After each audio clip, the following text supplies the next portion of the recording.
Hi, this is your average Chinese, Joe, and welcome back. So in this episode, we're gonna look at this um, really interesting is the word.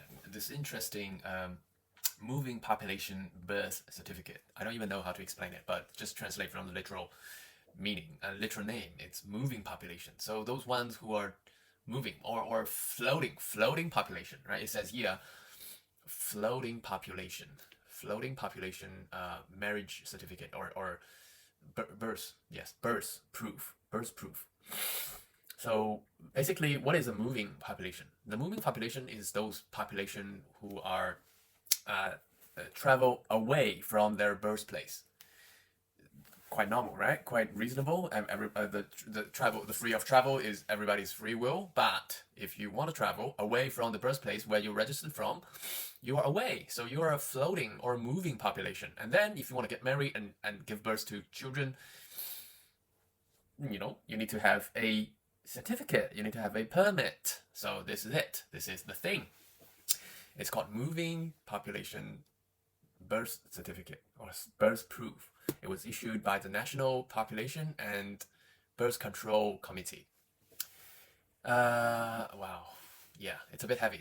This topic is a bit heavy. Moving population. It's really bad. It's a downgrading label for those ones who traveled away from to anywhere you want to go. If you do not want to stay in your hometown, you are a moving population. It is from the point of view of the municipality that you are coming from the outside. It's like what the initial form that were given to those illegal migrants who enter the country illegally, and they are here to register so that they can give birth to their children, so that their children can have the basic human rights. So this is the similar thing. So the municipality, from a national level up all the way down to the municipality, they have a unified method which they identify those ones who travel away from their birthplace as floating or moving population. And then if you want to get married and if you want to give birth to a child, you need to have this permit, or as the evidence of a proof of the child exist, on paper. And then let's open it. So here, look at better. So the first page, it says, it's a stamp, right? Anywhere there's a stamp, there is power. And usually, with a very great chance, the probability is really big that there is bureaucracy. And bureaucracy, there is corruption. Anyway, well, that's a bit too far. Let's don't go there. First of all, on the right-hand side, the registering these informations, the first one is the serial number of this certificate, of this proof. And then here is a photo of the couple when they were young, when they when they were still planning to set up a family. And then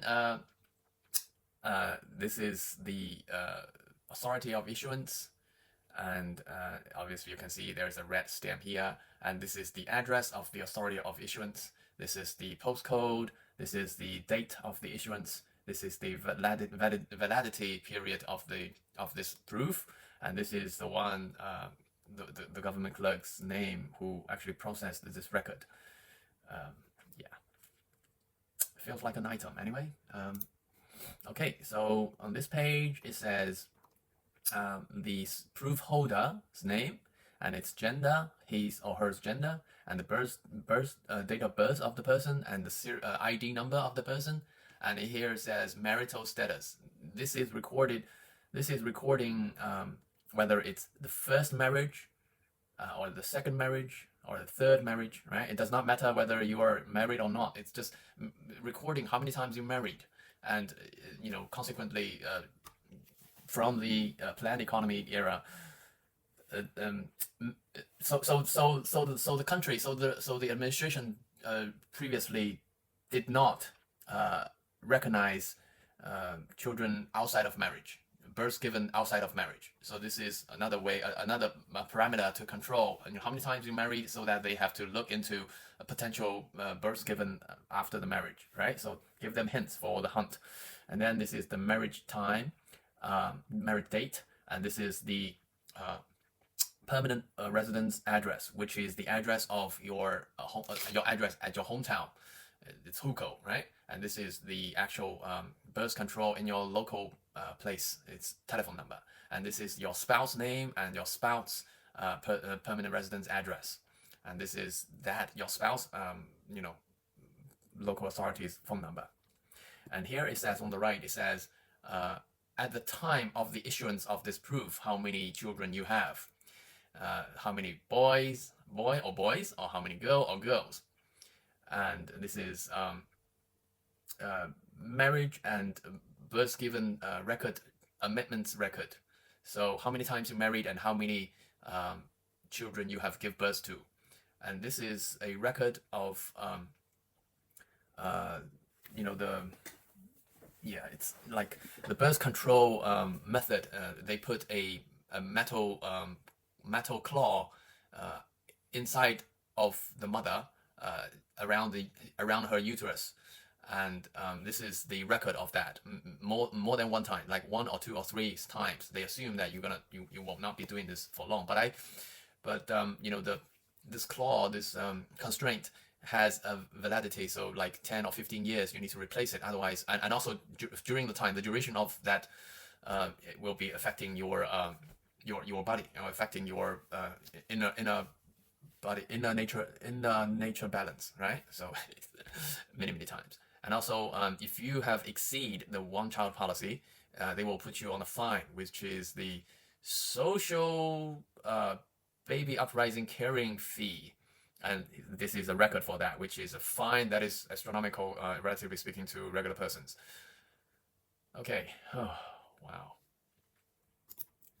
Now, here is a couple of pages later. It gives several pages of this. So the current residing location address examination record.